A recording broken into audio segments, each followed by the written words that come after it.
Hello and welcome to DBE TV News and BRICS TV channel. We are on OpenView channel 122, on YouTube and of course BRICS TV channel 509 Starset. The basic education sector never goes on recess. Even though schools are closed, we still bring you the latest news on all matters affecting the schooling system in the country. Libitso laka ke Tshegohatso Moagi. Welcome and thank you for choosing our platforms. In the news this week, the COVID-19 vaccination program in the basic education sector has come to an end. We find out how that went.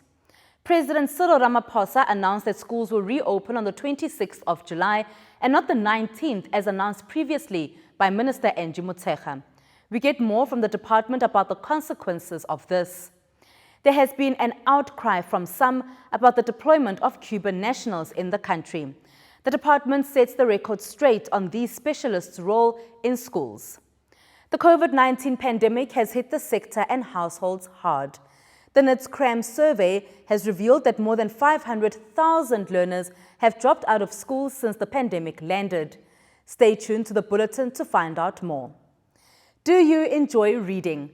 The National Education Collaboration Trust is encouraging reading between parents and their children. But remember, you get to have your say too by sharing your thoughts with us or any story you would like us to cover on our Twitter pages at DBE_SA and DBE TV News, Facebook DBE SA, Instagram DBE SA, and you can use the hashtag DBE News. Minister Angie Motshekga says the vaccination program in the sector went better than expected. Wednesday the 14th was the last day for those in the basic education sector to get their Johnson & Johnson vaccine. This included staff who transport children, food handlers, those who do remote learning programs, security and cleaning personnel. More than 500,000 people have been vaccinated, with about 826,000 now registered on the system. You know, when we started off, we had a good start. They came in their numbers and then we got a slump. And from the reports I was getting, even the daily reports I get from MECs, the momentum has picked up again. The last count I got from the reports, because we're collecting our reports as Education Department, the reports coming from Health. Health is giving us reports on what they would have captured on their system. And we count in terms, even both what Health does and the paperwork we've done. And by yesterday, for instance, Gauteng was at 97%, which I thought was just outstanding. We obviously didn't expect 100%. I was really gunning for 80%. And to be told that we have hit 80%, I can't ask for more. Most countries, even most developed countries, never have 100%. They have 60, 80%. I think we've done extremely well as a sector.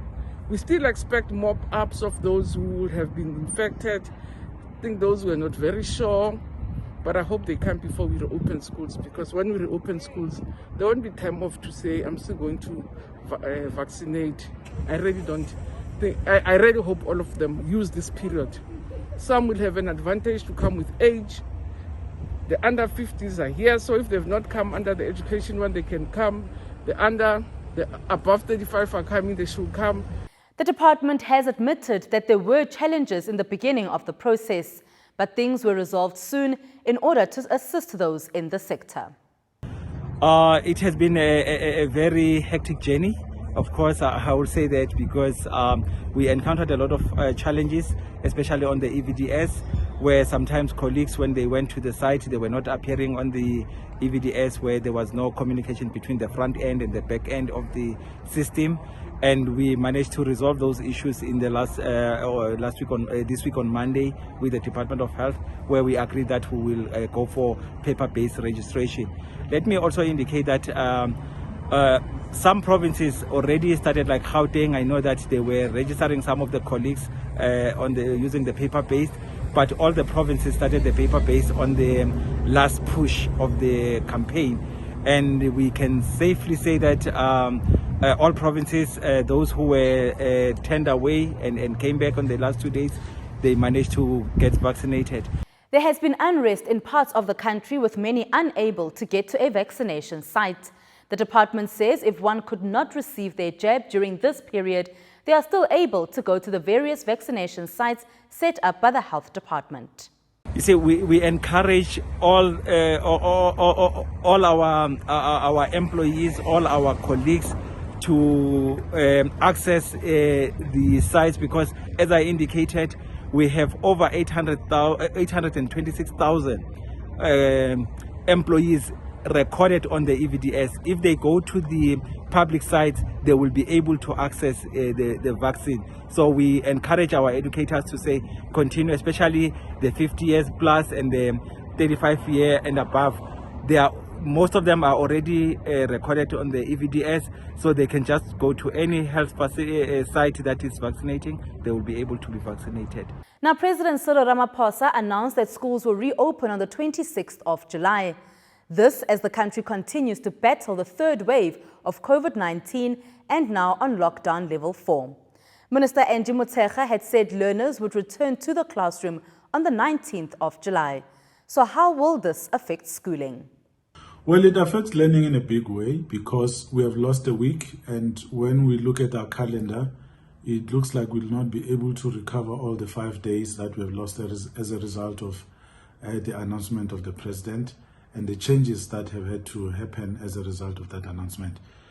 After the president made the announcement, we needed to go back and process that announcement and to also consider changing the school calendar, and it looks like we are losing some days, but that's the nature of a pandemic. Nothing is certain.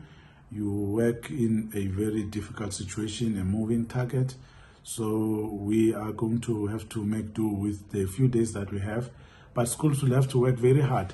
So what we're doing right now is to process this particular change and inform the system accordingly.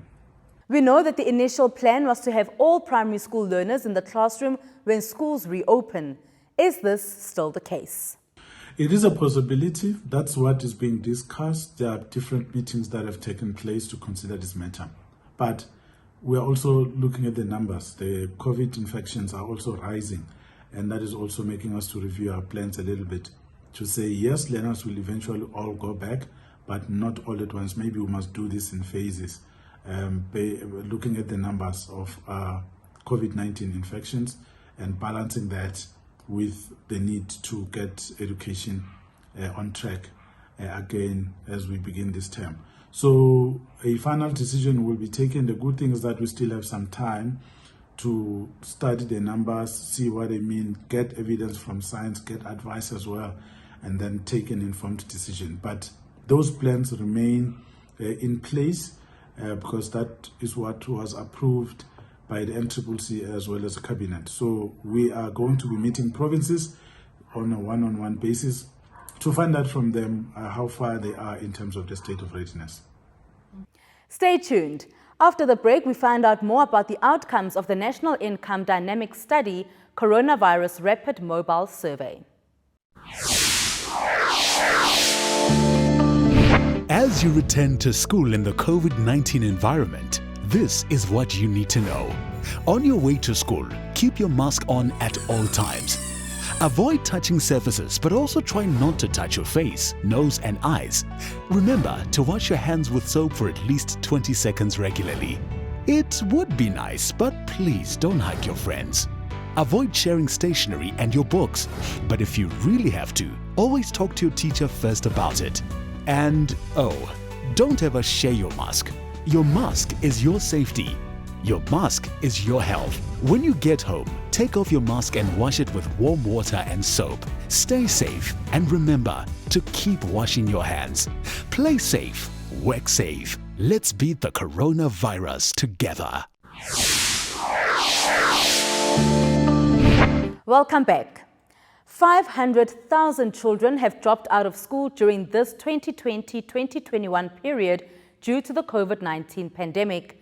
These are children between the ages of 7 and 17. The dropout rates are now at the highest in 20 years. This was revealed by the National Income Dynamic Study Coronavirus Rapid Mobile Survey. The dropout situation is just one of the findings from the NITS-CRAM report. The Nutscram survey does its research by interviewing people about various issues, including schooling, health, income, and also the effects of the virus on their livelihoods. So from the education perspective, we've been tracking attendance, that is learner attendance at school over 18 months now. And what we saw in this latest survey is that attendance is at about 92%, whereas pre-COVID times it was at 98%. That means that we've increased the number of children that are not in school by 500,000. And so in total, about 750,000 children are not in school. That was one of the key findings. A second finding is we have simulated and estimated the amount of learning loss, essentially how much further behind our children are now because of not being in school than they would have been typically. And we are estimating that they are 75 to 100% behind, particularly in the early grades, grade 1, 2, and 3. And then thirdly, we found that not all children are accessing their meals. We've got the school national nutrition program, which gives meals daily, but because of rotational attendance, some children are not accessing meals. That's about 1.5 million children not accessing meals. That's still, compared to the ones that are accessing meals, a lower number. So 9 million are accessing meals, but that 1.5 is concerning. And then finally, we looked at teacher vaccines and teacher vulnerability to COVID-19. And as in previous reports, we're confirming that schools are not particular hotspots, that teacher trends in terms of infection and particularly death, as measured through PERSAL data, follows the normal communal spread and waves of COVID-19. It is not related to schools being open. Due to the pandemic, schools were forced to close early and when open have rotational learning, and this has led to huge learning losses. The report estimates that as much as a full year of learning has been potentially lost by the majority of learners since March 2020. We need all children back in school on a day-to-day basis. Unfortunately, as much as there's been lots of effort by the DBE, the private sector, etc., to provide remote learning, internet access is not the reality for the majority of South Africans. And so remote learning is not our solution. And so I'd say the first thing is we need children back in school, traditional timetabling, and then we need to follow the trimmed curriculum for an extended time, so 2 to 3 years. And then following that, work with teachers, within schools, within communities to support teachers and children for as much as we can. The National School Nutrition Program was introduced in the country about 20 years ago and feeds over 10 million learners. But the rotational learning has posed a challenge to running the program according to plan. The Nutscram survey has found that between July 2020 and February of 2021, 41 to 49% of adults reported school feeding amongst attending learners. By April 2021, this proportion had risen significantly to 56%. We have followed the reports by each province that are reporting on what provinces are doing. And essentially, firstly, the meal is prepared at school. Secondly, there is this adaptation where children can come and collect a cooked meal and go home. And thirdly, there are food parcels that are being provided. So it seems like parents are, for a range of reasons, they might include anxiety, they might include safety, are not allowing their children who are not attending on that day to come and access a meal. So again, it seems as though it's a rotational attendance issue. And we know that scholar transport is not the National School Nutrition's responsibility. In fact, it's with another department. And so there is no dedicated feeding transport. And so until there's either dedicated transport that just delivers meals or we're back in full-time schooling, I'm worried that that number will stay the same. The researchers have emphasized the need for learners to go back to school on a full-time basis and for the department to find ways to do away with the rotational learning. The Basic Education Department says Cuban specialists in the country are not here to take any teacher's job. Instead, they are working with subject advisors to assist in improving the outcomes of subjects such as mathematics. The country has signed a number of cooperative agreements with various countries to find ways to improve South Africa's education system. Nandika Bierkes has more on this story. I would like to make a plea with South Africans that we need to be patient and accept assistance that we receive from our other countries. It is undeniable the achievements that Cubans have made in the space of maths and science with very little resources, that they are at a point where they can, if they want to, they can export human resources. But that is not what we have entered into with Cuba, for us to recruit Cuban teachers to place them in our schools. But we have entered into an agreement for the Cubans to support us in improving the teaching of maths and science, improving the content knowledge, improving the teaching approaches, and we believe that we will be able to stand on our own at the right time, and we hope that the time will come very soon. That is the plea made by the Basic Education Department following outcry by some in the country over the deployment of Cuban specialists. The department has bilateral agreements and conversations with various countries in an attempt to better our education. Well, they're valuable because they give you an opportunity to exchange at a technical level. So if there are best practices from another country, if one country is doing better than yours in a particular area of work, you can identify that country and approach it, or vice versa, and start negotiations on how to work together in particular areas of basic education. So you know that there are other countries that are best in maths and science, and others are best in early childhood education. So it gives us an opportunity to learn from each other. So whatever we have as lessons to offer, and the same from that side, we exchange. We can have different engagements at technical level, and sometimes and actually at ministerial level, in terms of exchanging on best practices in different areas of basic education.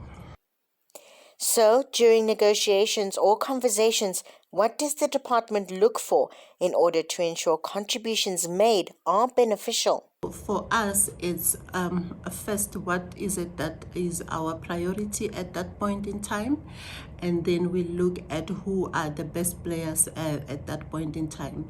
We approach those kind of players. We also prefer to also look within the African region, because those countries in the African region have similar character as ours. So you don't necessarily want to compare yourself to a country that does not look or does not have historical background as yours only. So we also look into those that are similar to us, that are faced with the same challenges as us, and then we work with them. We negotiate agreements, and then we work with them afterwards.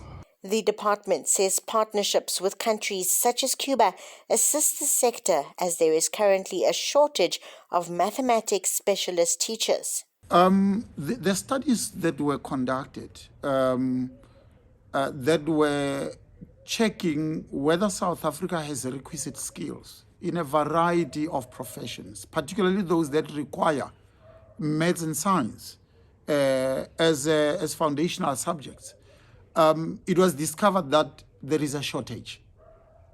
And so these subjects were then declared to be falling into what are called scarce skills, because the scarcity of this in South Africa, and there's empirical evidence to that effect. So the answer to that is that, based on research, there is a shortage.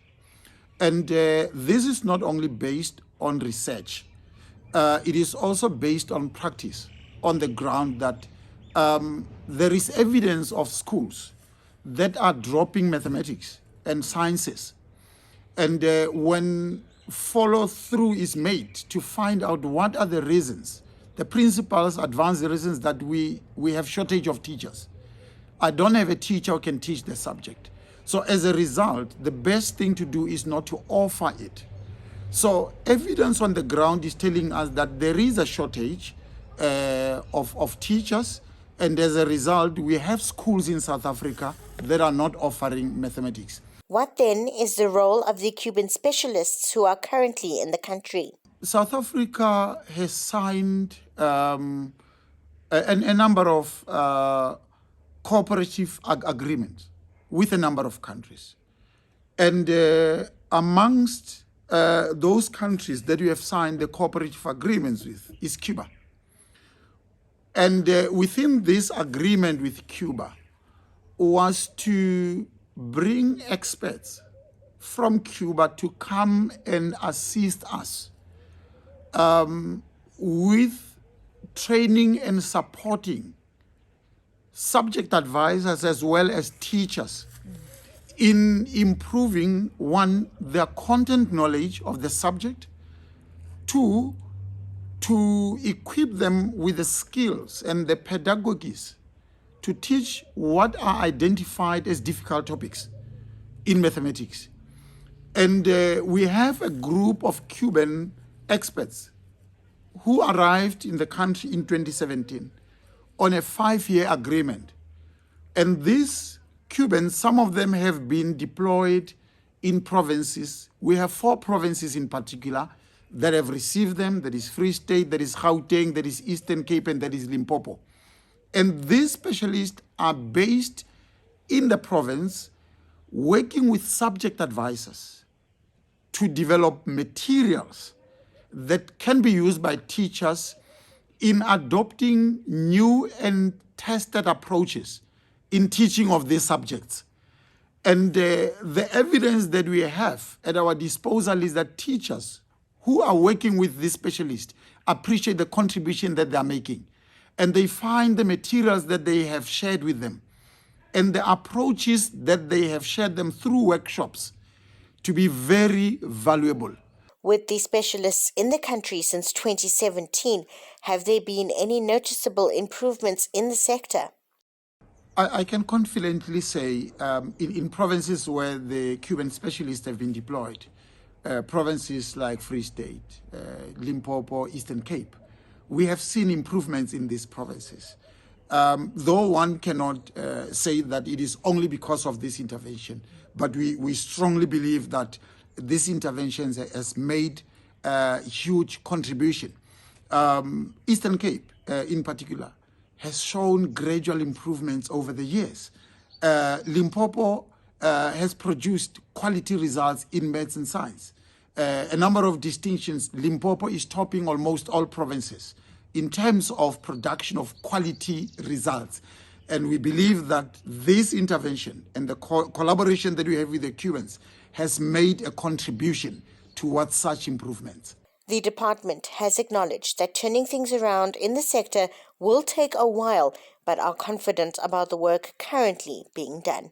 Nandika Bukas, Johannesburg. More news coming up after this short break.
Welcome back. This is your weekly roundup of what has been taking place in the education space. Now, imagine a nation where learners can read with understanding. This is the aim of the National Education Collaboration Trust. The NECT has partnered with the Presidency and the Read to Lead campaign by the Minister of Basic Education to form a reading club. This has been done to encourage everyone in the country to read and to enjoy reading. But what exactly are the benefits of reading? We know that reading is central to enabling learners to extract knowledge, from books and to lead their lives, in an informed manner. But otherwise, we also know that reading has other benefits such as life fulfillment. People who read are more fulfilled, they are more exposed to the world, they know more things, they are entertained, they are interested. And the president, on the other hand, also emphasizes the fact that reading would actually propel our country a little forward in as far as economic development is concerned. The Tembisa community received a mobile library to assist and encourage learners to read. The NECT says such initiatives will give teachers and learners access to books. The handing over of the mobile library has a number of significances. One, it sends a message about the importance of access to books. So learners and teachers should have access to books, and that's very critical to improving the culture of reading in our country, and even the abilities to read from the point of learners. But the second significance, I think, is a sense that all of us actually can play a role in providing books to learners and teachers. The National Collaboration Trust has also emphasized the importance of parents and children reading together. This is something the Basic Education Department has been encouraging and calling for. The significance of parents and their kids reading together, it goes well beyond educational benefits. So there's many parents who don't spend enough time with their kids. And I must actually assess whether I'm spending enough time with my kids. And I find that if you read the same books, and I've got kids who I start to read the same, books and so on, or if you read to each other, you find you enjoy space to bond, you start to understand how your kids think, you start to understand where they pitch in terms of logic, knowledge, levels of independence, the ability to express themselves and so on. So there's huge benefits, to parents and kids reading to each other. And we know, and from research, that actually it is encouraged for parents to start reading to their kids even before they're born, so that they kind of start to embrace the culture of reading. But at a technical level, if you spend 3 minutes or 5 minutes reading with your grade 3 child every day, basically it means that you're extending the same support that the teacher gives to the child in the school. You're giving the child the opportunity to practice, what they've been taught. That then brings us to the end of this week's weekly news roundup on Channel 122 on OpenView, on YouTube, and on BRICS TV Channel 509 Starset. Remember to get in touch with us via all our social media platforms using the hashtag DBE News. During these school holidays, let's remember the words of author Dr. Seuss. The more that you read, the more things you will know. The more that you learn, the more places you'll go. Until next time, it's goodbye from myself, Tsegohatjo Moagi, and the DBE TV News team.